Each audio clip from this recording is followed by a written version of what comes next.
Hello everyone and welcome to episode 22 of the local to global save here on TEW9 with Castle Pro Wrestling based in Scotland.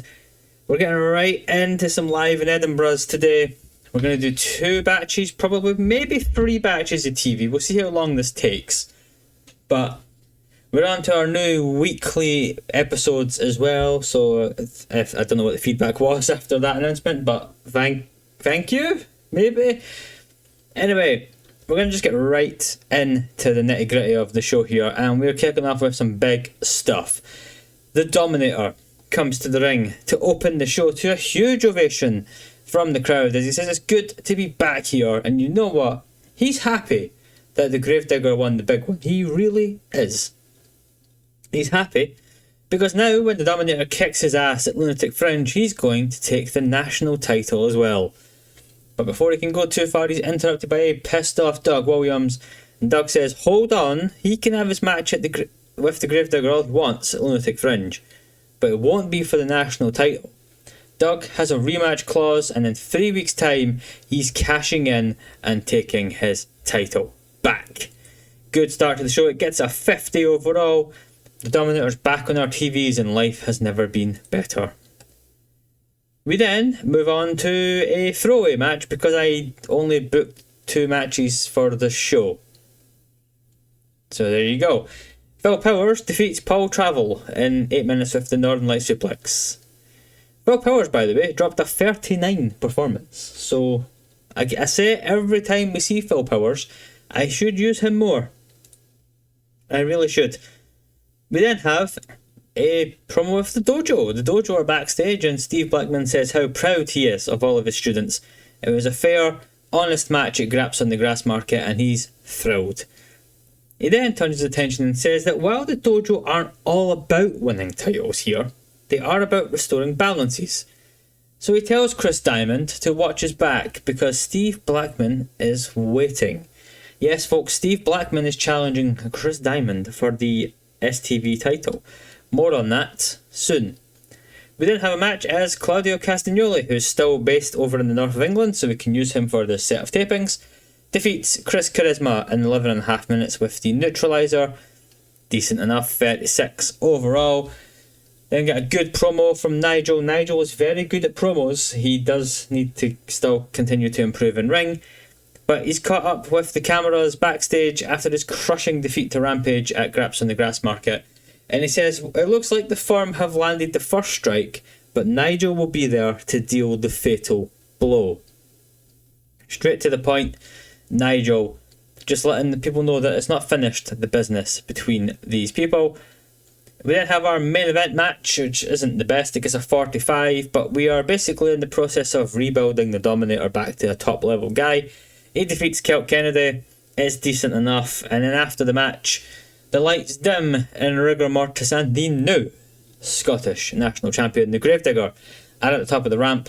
Rigor mortis says they thought they were done with this pain in the ass, but it seems not so.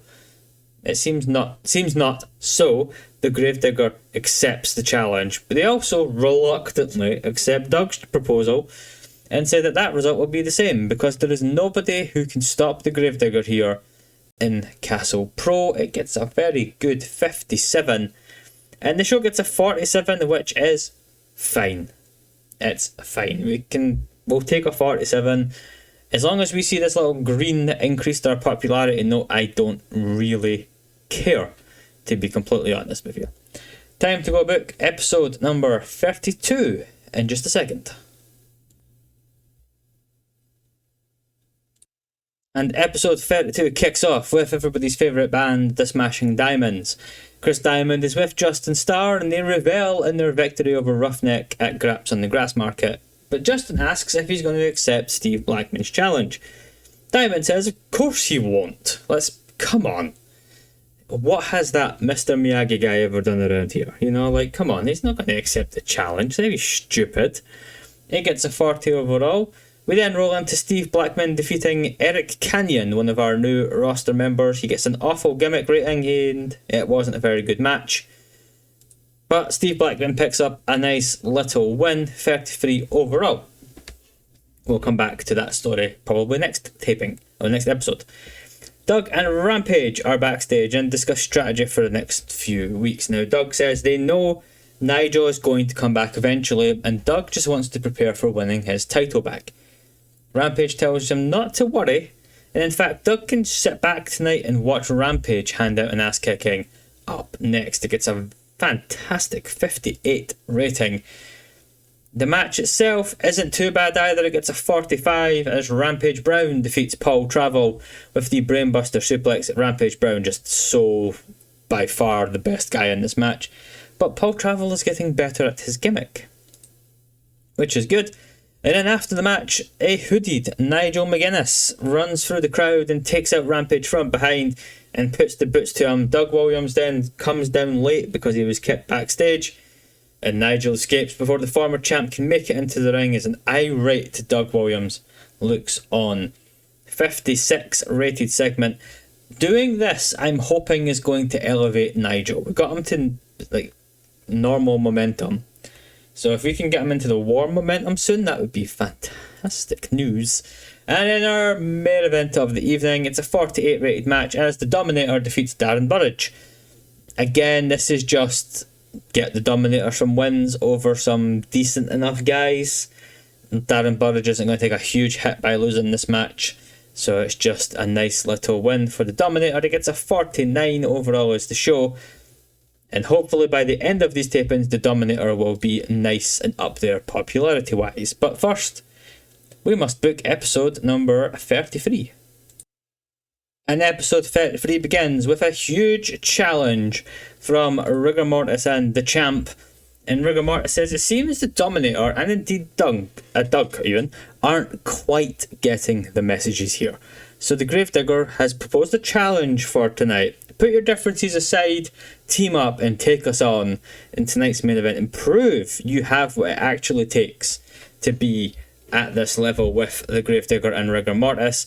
It's a great start to the show, 55. Rigor Mortis, his popularity is not great because he's not very over. So he struggles with like the matches, but promo-wise he's brilliant. He's absolutely brilliant. We then get a promo next where Justin Starr has a gimmick that's getting stale, which is something to keep an eye on. But the dojo come to the ring and they have a proposal for the Smashing Diamonds. How about Steve Blackman faces Justin Starr, and if he wins, he gets a shot at Chris Diamond. If Starr wins, they can have a shot at the tag champs. The Smashing Diamonds come to the ring and Diamond accepts, and he tells LT and Duncan to get ready to put the belts on the line next week. Decent enough, 35 overall. Sets up our match for next week's episode. And in that match, they don't click his opponents, and Blackman was off his game, but he does defeat Justin Starr with the Dark Side Sleeper. So Steve Blackman does get his match against Chris Diamond in a couple of weeks' time for the STV Championship. The match stinks. Justin Starr's not very good, but there's a plan here, don't worry. We then fly right into a very solid match despite Claudio being off his game. A 37 overall, but Claudio Castagnoli does defeat Phil Powers with the neutralizer. Again, Phil Powers with a good performance. We definitely need to find a plan for him. And in our main event, it's a fantastic match. It gets a 58 despite Rigor Mortis being in the 37 range. But the Dominator and Doug Williams put their differences aside. They defeat Rigor Mortis and the Gravedigger when Doug Williams pins Rigor Mortis with the Chaos Fury. Doug looking very strong going into his title match with the with the Gravedigger next week. And as you can see after the match, they may have won, but there's no friendship on this side as Doug and the Dominator stare each other down as Rigor Mortis lies motionless on the mat. That show gets a 55. That's a brilliant show from us here, and I'm hoping, based off what we've got booked, that this main event and this next show, this episode 34, is going to be just as good. And we're in front of 265 people. I think that's again, so that's not great that we're not really increasing the attendance. But we start episode 34 of Castle Pro Wrestling live in Edinburgh. And Doug Williams is backstage preparing for his national title rematch tonight, warming up with Rampage Brown. He tells Rampage he wants him at ringside tonight, but no interference. He's there solely to ensure Nigel McGuinness is nowhere to be found. So Doug wants this to be a fair fight. He wants to win his title back on his terms. It's a great start to the show. And this is also pretty good as well. Chris Diamond acknowledges, yes, Steve Blackman won last week, even if he cheated. And he says next week he can have his match with Diamond for the STV title. However, he demands a tune-up match. You know, a band needs to get ready. A band needs to have a dress rehearsal show. They need to practice. And he says that tag match sounded appealing. He doesn't care if the tag titles are on the line. He just wants to warm the band up for next week. He gets a 41. The match itself gets a 43, which is very good. In a non-title match, the Smashing Diamonds of Chris Diamond and Justin Starr defeat the Dojo of LT Summers and Duncan Disorderly, when Chris Diamond pins Duncan Disorderly with the Melancholy and the Infinite Sadness, following interference from Chris Charisma. Diamond, by the way, 46, carried the match. Good stuff. And this also gets a 46 as Chris Charisma continues a beatdown, and despite the rest of the Dojo's efforts, they're too beaten down from the match, and the surprise element that Charisma and the Diamonds have the upper hand. Diamond then grabs a microphone. He tells Blackman he'll see him next week, and he wants to introduce the newest member of the Smashing Diamonds, Chris Charisma, as the crowd pelts the ring with rubbish, probably. Gets a 46. This is shaping up to be a really solid show here, by the way. So if the main event can deliver, we hopefully get a really good rating here. But before the main event, the Dominator is interviewed before the national title match tonight, and he says he's looking forward to it. He's made no secret of the fact he wants to both beat the Gravedigger and win the national title. So either way this goes tonight, you know, he's next in line. Doesn't matter what happens. And the main event, the rematch from Graps on the Grass Market, gets a 61. It's not as good as that match, but it's a very good match nonetheless, as the Gravedigger defeats Doug Williams in 20 minutes 28 seconds with the Tombstone Piledriver to make the first defence of his national championship. He drops a 57, Doug with a 60. It's a really good main event. It's a really good show. A 56 is a very, very good rating, and that's with the live event experience being worse than our rivals. So this is probably like a 58, 59 taping of Live in Edinburgh. Financial report, we've only lost 8,500 on that show, so that's actually not too bad. We are now officially back in the red, and we've not gained a single point of popularity. So, I mean, once again, the TV deal we've signed has been an absolute albatross for the company at this point. And we need out of it. We've only got 2 more tapings to do. Well, I think it's 1 more taping, and then I think it's 1 episode. So I think the plan for this episode today, because we're now doing 1 a week, we can make these episodes maybe a little longer sometimes. We'll do 1 more block of Live in Edinburgh tapings, the May block, and then we'll see what happens in June. I think the June taping is 1 episode. I think. I will need to get there to establish that, but I think it's 1 episode that we're taping. So we're going to do that in this episode as well. It's going to be maybe a slightly longer. I don't actually know. We're about 14 minutes in this episode, but we shall see. I think that's the way to go, and then we can use the end of the episode, if it is just 1 taping, to look ahead and make our decision. And next week's episode will be on the new format of Local to Global, which will be probably involving like an Irish show. Possibly. We shall see, I think, is the best way to describe it. I'm just sort of waffling on to kill the time here until the game loads itself. It's not going well. I don't have much else to say. I could pause the recording, but I know by the time I move the mouse over there, the game will have loaded. Especially because we're on the AI hirings. This is usually the last section of the loading. It's just taking longer than usual. Anyway, decent set of tapings though. We've lost less money than we normally do, which is always a positive sign. We just need to see how that financially looks. Obviously, we're in the middle of the month, so we'll be gaining some sponsorships and some broadcast revenue from these tapings as well. This is taking forever, by the way, but it is about to go now. So let's have a look at the finances, shall we? So we gained 1,400 viewers. Doug Williams thinks Darren Burridge is turning into a good worker. Well, we know that. We just need to use him more. So yeah, so we're now 750 in debt, but we should hopefully gain another nearly 3,000 in sponsorships. Some more merchandise and a little bit of broadcast revenue as well. We should hopefully be able to minimise this financial loss a little bit. But next taping is in 27 days. This is going to take a long time for this game to load.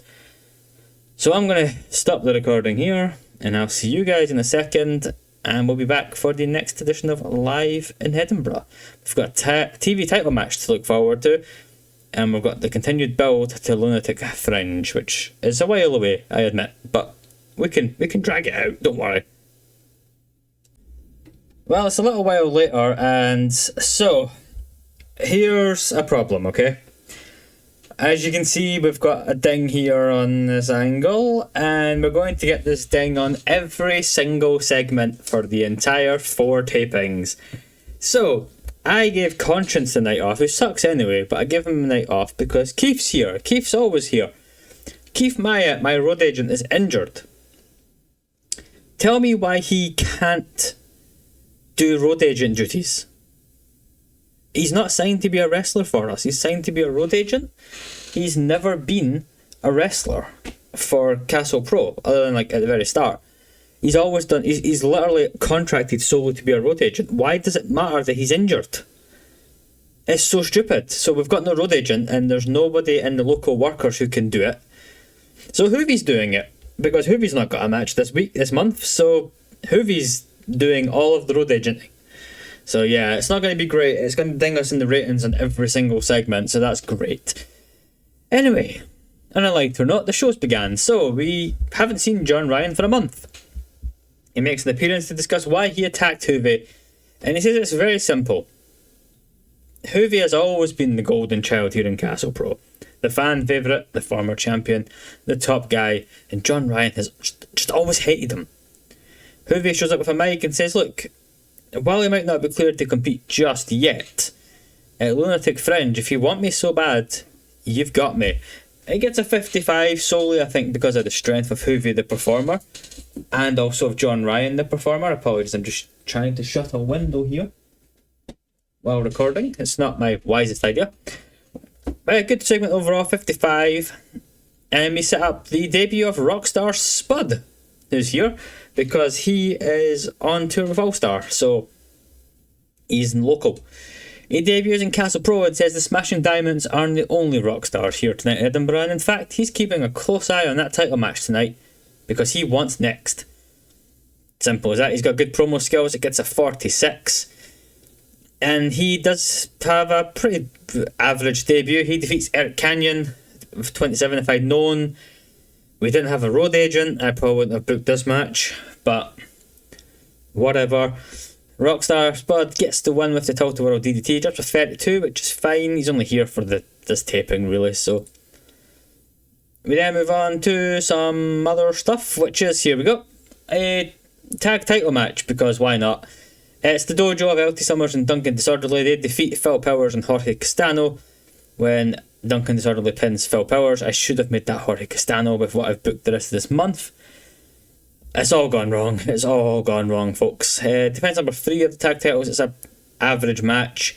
Everybody's in the same ballpark numbers-wise, so we move on to Chris Diamond, flanked by Chris Charisma and Justin Starr, and he says, tonight, Steve Blackman has made a huge mistake. Once he's dealt with Karate Man, he'll do with that little pipsqueak Rockstar Spud and show him there's only room for one Rockstar here in Castle Pro. It gets a 41, and in our main event of the evening, Steve Blackman isn't successful. Chris Diamond does defeat Steve Blackman with the Melancholy and the Infinite Sadness to make defense number 7 of the STV title. Both guys dropping similar ratings, a 42. This is going to be a rotten show. A 44. Now this is thankfully the weakest, I think, of the 4 we've booked. None of our major stars were on this week's episode, so other than Hoovy. Yeah. Not our finest hour, is it? Not our finest hour. And episode 36 begins with the Dominator, and he says he's watched and he thoroughly enjoyed that main event from 2 weeks ago, and he's secretly delighted that Doug lost so that all of his focus can go towards the Gravedigger. But that does annoy Doug. He's interrupted by Doug Williams, and he says he's heard what he said, and you know what? He's fed up with the Dominator, quite frankly. So tonight, Doug wants to have a fight. Doug, Dominator, one-on-one, because he wants to kick his teeth in. It gets a 45. Again, this is going to be a bit of a struggle bus episode, it has to be said.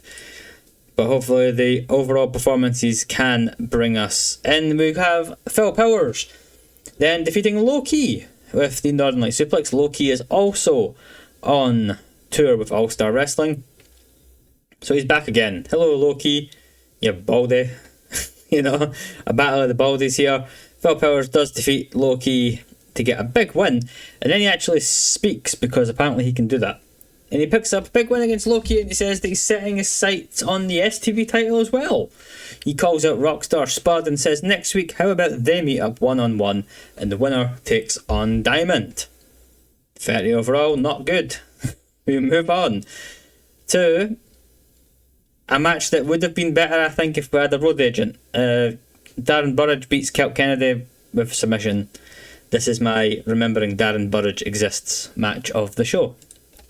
And in our main event, thankfully they're good enough to drag this up. It gets a 57 as the Dominator defeats Doug Williams in 19 minutes after a distraction from Nigel McGuinness. McGuinness making himself known.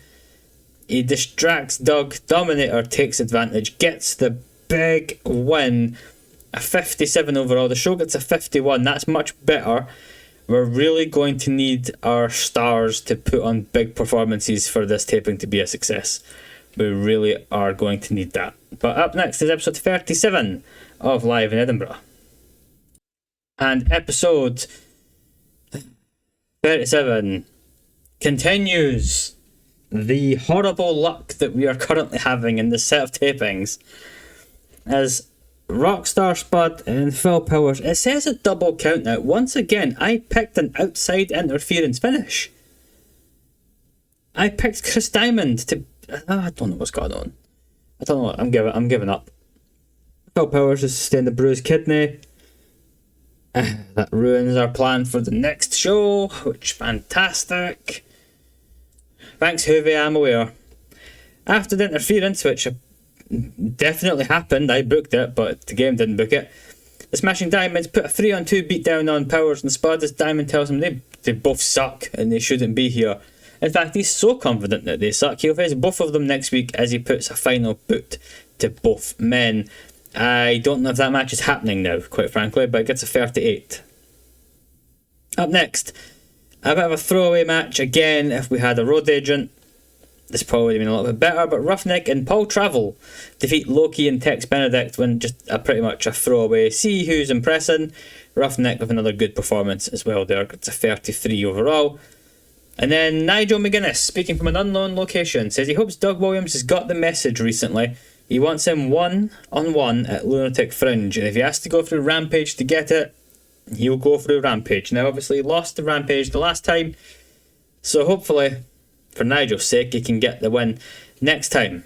Up next, the Rigor Mortis and the champ, the Gravedigger. Now that Doug Williams is out of the way, it's all focus on the Dominator. Rigor Mortis, in fact, even challenges him to a match next week. The Gravedigger tells the Dominator that the easiest way to do this is for him to just leave Castle Pro, and if he doesn't, they will have to hurt him. That gets a 48. Oh, and our main event's really disappointing. I think it's a 45 as Rampage Brown just picks up a big win over Steve Blackman. This is just to keep Rampage nice and hot. Blackman, he's good, but I don't think he's as good as we want him to be yet, so I don't mind him taking this defeat. 45 though, the show gets a 41. That's not good. The road agent, and I mean, I'm going to be honest, the booking's not the best here, but yeah, it's just that, you know, Doug Williams and Rockstar Spud have been hanging out recently. I am going to go see if Phil Powers can compete tonight, and if not, I need to change things again. We're nearly out of this misery, okay? John Ryan defeats Jorge Castano in 11 minutes. Now, obviously, Jorge and Juve teamed up for a little while. They had a little bit of a partnership going on.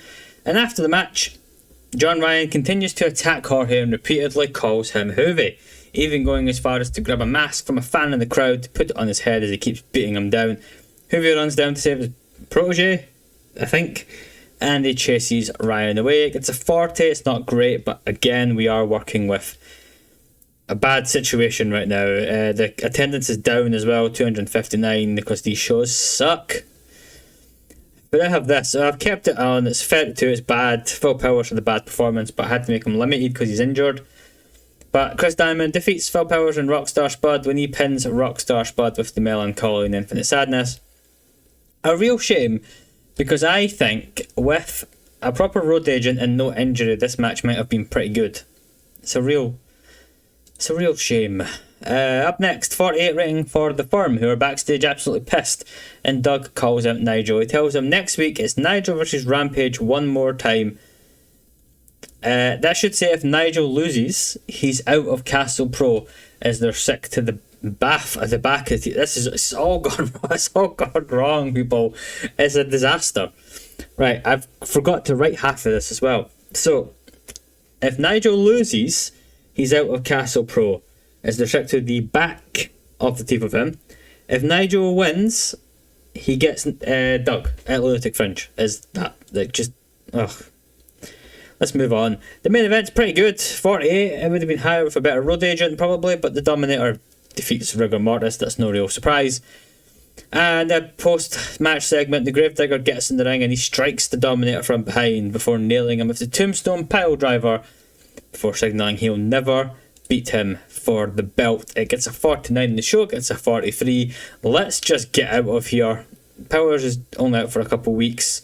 We've lost less money. We're only lost just under 8,000. Our popularity still hasn't gone up. This is... oh, everything that could go wrong is going wrong right now. I need to sign a road agent. I need to sign a retired wrestler, apparently, to be a road agent, because Keith has let me down here. This is... you can't see me, but I'm rubbing my head, just like exasperated at how bad that set of tapings was. It's just, I think some of the stuff there would have been good if we just had our full capacity. And I don't understand why a wrestler being injured means he can't travel to be a road agent. Like, he is not contracted to wrestle for us. I don't know why that matters. But it's, yeah, just ridiculous. We'll see if Hoovy's gained any experience. He was at 65 and 35, I believe. So I'm going to check that. Then we're going to have a look for a road agent before we book our next show.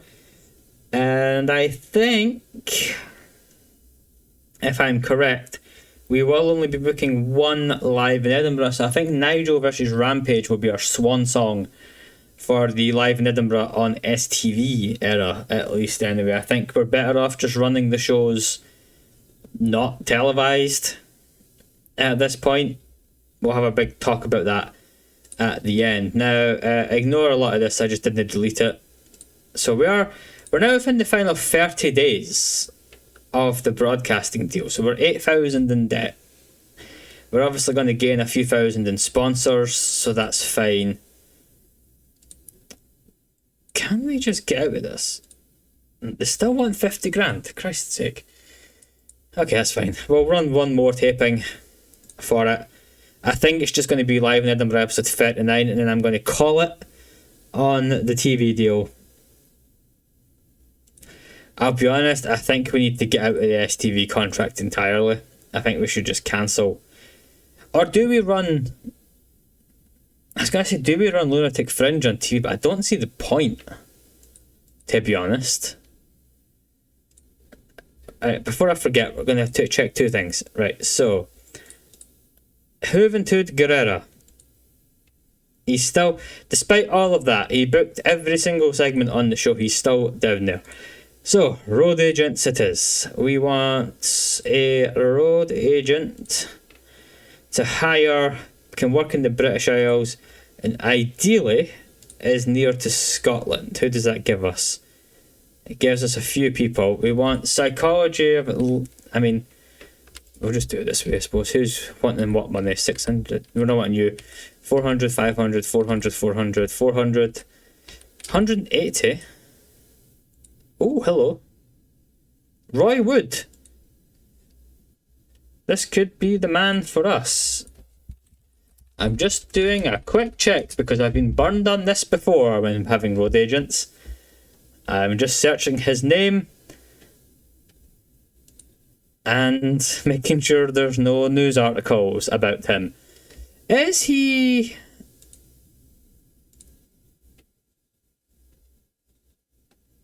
I wonder if that's him.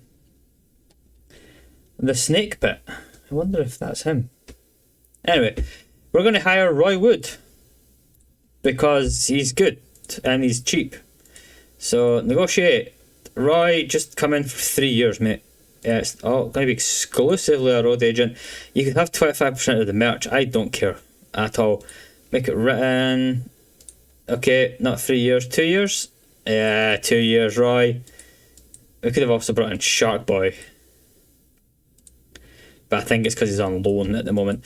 Roy Wood. I mean, I'll be honest. Do we get rid of Keith?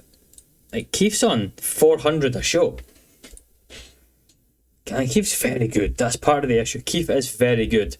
And, like, he is better than Roy Wood. Because Roy Wood struggles a little bit in the psychology department. But that would be a good enough number for overall. The experience, respect and reputation. These basics should be more than enough to cover for that. Right, that's that dealt with. Now, media. So we'll negotiate. Who will negotiate? Is it just STV? It is literally just STV. Okay, so coverage in the British Isles. So we're looking for very small. 27 in 2 regions. I think that needs to be our aim. Ignore that. Challenge 30 and 2. Channel 5, 30 and 4. Christ. Disney Channel 68 and 4. Europe 41 and 6.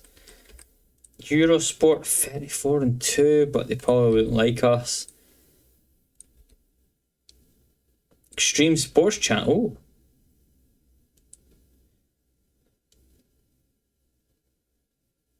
I mean, it's annoying that we don't match the product for that, because we're close to that.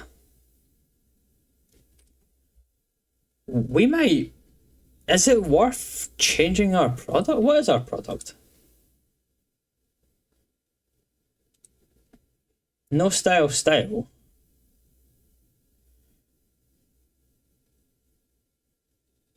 Like, do we change the product? I don't know what they would want, was the issue. ITV, we're not dealing with them. MTV, it's too big. Netflix, we need to be very popular.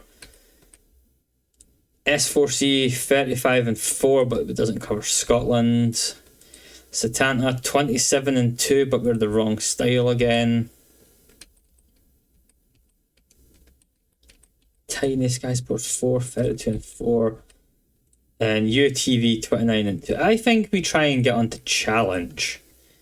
30 and 2. We need to build up Ireland.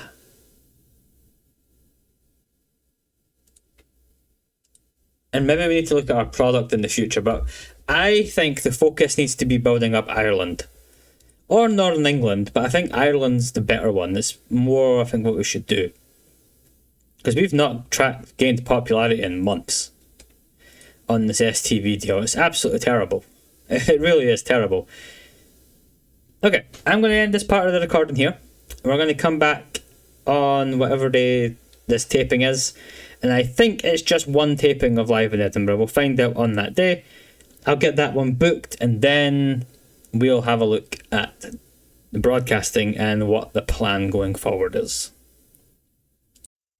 So for anyone wondering how long it takes to make an episode with what I've done here, this is about hour 4.5 now to get these 3 shows booked, which is, it's wonderful, isn't it? I love modern technology. We are here live in Edinburgh for the final time, at least in its current format. We're in front of 309 people in Scotland because we've reduced the tickets to very cheap. And I had to do a little bit of playing about. So when I went to book this, it said I had 2 shows remaining. And I didn't want to book 2 shows, to be completely honest. So I went to the TV contract and it said if we extended the deal, it would update immediately. So I extended it for 3 months, but made it for a 1-show contract. So we're going to run 1 show and the deal's over.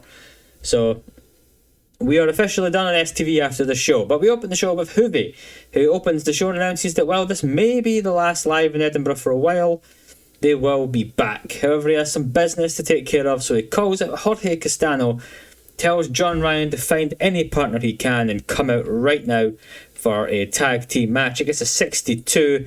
We've actually got a road agent on the go here, so, finally. And the match is pretty good. It gets a 46. Hoovie and Jorge defeat. Sorry, I read that wrong. John Ryan and Roughneck defeat Hoovie and Jorge Castano when John Ryan pinned Jorge Castano with the Ryan Oku driver. Hoovie is working through a bit of pain, but he still dropped a 36, which is okay. Roughneck and John Ryan leading the way with 48. Good match. We then have Chris Diamond. He is alone, and it's definitely not for budget purposes. And he announces that he's going to rebrand the STV title, but you'll have to wait to find out to what. But first up, one final defence of the STV title against Phil Powers. Now that Phil Powers is healthy, they do face each other, and Chris Diamond does sneak a win over Phil Powers using underhanded tactics to make defence number 9 of the STV title. And we'll talk about that at the end of the episode. And then in our main event, we do have a disappointing match. It only gets a 40. It's really disappointing.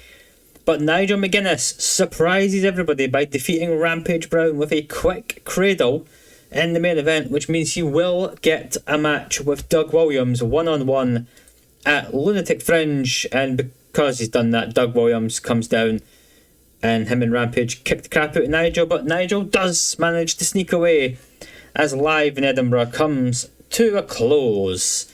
A pretty simple show. It gets a 45 because the main event wasn't very good.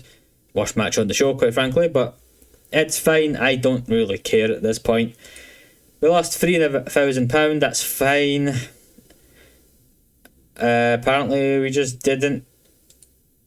There's no popularity changes, so that's why that just. Oh, fair enough. So yeah, that was the final Live in Edinburgh on STV. A bit of a underwhelming affair. Not a great main event. Nigel was overused. I know, the usual thing, but I wanted to get that win on the television programme before we continue on. So there's a few things to go over now. I appreciate this is very late in the video, so thank you for sticking around if you have. We have some decisions to make. Now, first of all, there is going to be the introduction of a new show. Sort of. It's not really a new TV show or anything, but we are going to start running shows in Ireland starting next month. We're going to get to the end of June. We're going to let the financials settle and see what we're doing. Just running that one show. We're probably also going to reduce our production costs. Because we're now about 10 grand in debt again, we need to try and build that back up quickly. So we're going to have a look at the production. We're going to have a look at setting up the Ireland show. And we need to figure out what to do going forward. We'll probably still run Live in Edinburgh. The question is when. I think we might run it twice a month. I think is the plan. We'll run a show at the start of the month. And then one 2 weeks later. So that we're sort of on a consistent every 2 weeks. I will sometimes fall into 3 1 month, but you can't. That's calendars for you. So we'll have a look at it now. So as you can see, we've got some stuff to go over here, right? I just kept some. So viewing figures, by the way, horrendous for Live in Edinburgh. The final one got 1,000 viewers. It's now off the air. The deal has ended as it expired. So Doug Williams is hurt. at the moment. But before we get to that, Christopher Daniels returned from injury on the 24th of May. And then he got hurt a week later with chronic upper back pain that will take months to heal. Have you ever seen someone as unlucky as him? Honestly. We just got Daniels back, and then before we could even use him, he's out for another 76 days with chronic upper back pain. Doug Williams as well, with 14 days he's out, which is fine because we're not going to run another show in June. Hoovie is the same. We'll get Hoovie back, we'll get Doug back. We won't have Daniels back anytime soon, and we still won't have Gary Steele back, but I mean, these two are... I'm still tempted to just team them up when they come back. Now, we have no events. Our coverage is over. Live in Edinburgh is done. So we're going to bring back Live in Edinburgh. It's going to be every 2 weeks. And the next one will be... let's see, so it's the 14th today. We want... I feel like we want to run it in July. Wednesday the 4th of July, good old America Day. I think that's what we're going to do. Ticket prices, we'll have a look at that, and we're going to keep it at an... Do we do an hour or an hour and a half?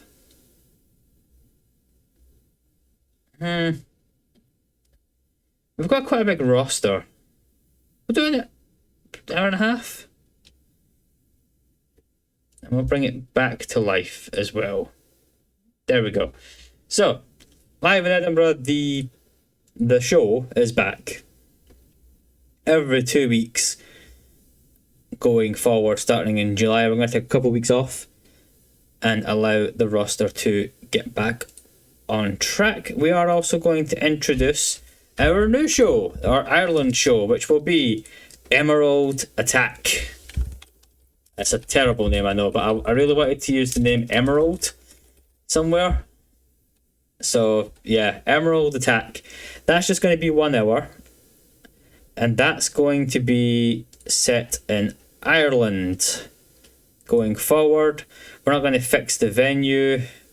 We'll make the ticket prices very cheap for that one. We want to make a little bit of money. And we're going to start that in July as well. And what day works best? We're just going to set it as a Thursday just now. Availability, what days work? It looks like Friday's probably the best. Yeah, Friday looks like the best day. So we'll make Emerald Attack on a Friday. So,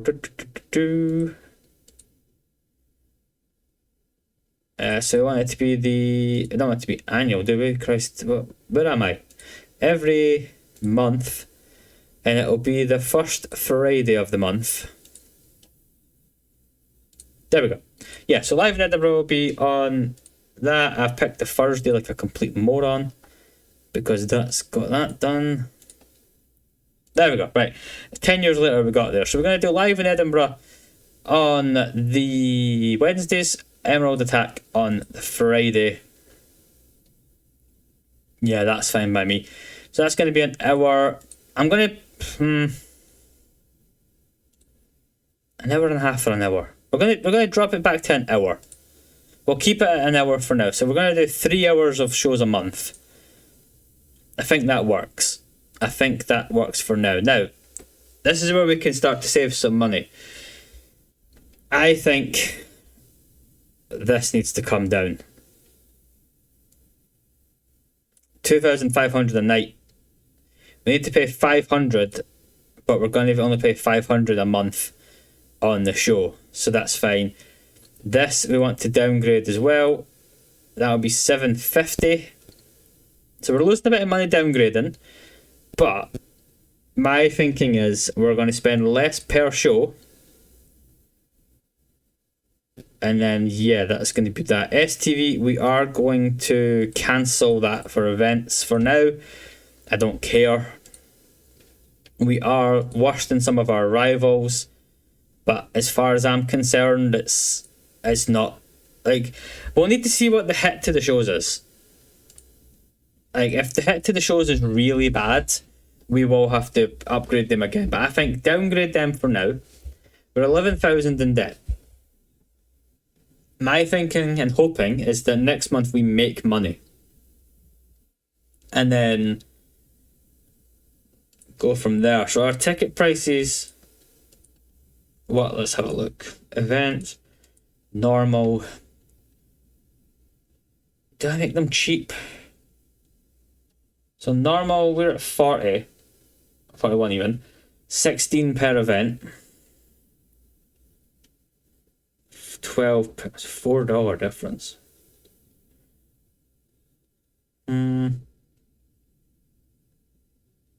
Let's run it cheap and see how much money we make.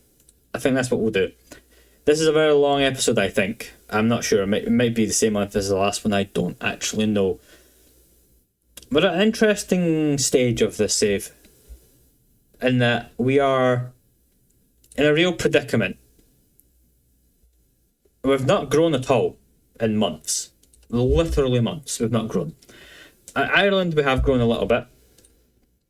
No, we haven't. Tell a lie. Nothing has grown. We are stagnated on television in Scotland. So I think doing this is going to work. So we've got live in Edinburgh, Emerald Attack every month, just to try and bump up Ireland. Yeah. I think that works. So next episode, we'll probably just do... Probably just 2 live in Edinburgh and Emerald Attack. Because when is... Lunatic Fringe the 11th. So we'd have one more Lunatic Fringe. We'd have one more set of shows.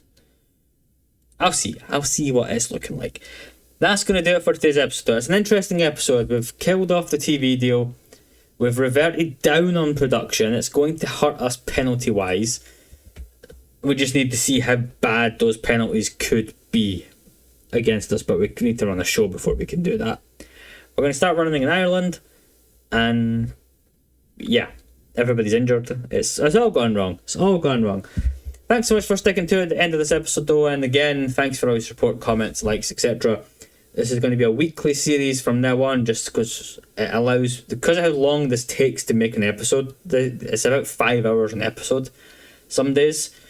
I just need the time to record that, and I'm going to have less time going forward. So, episode once a week, WSW once a week as well. I still need to actually record last Friday's episode for that, which I should probably get off my arse and do.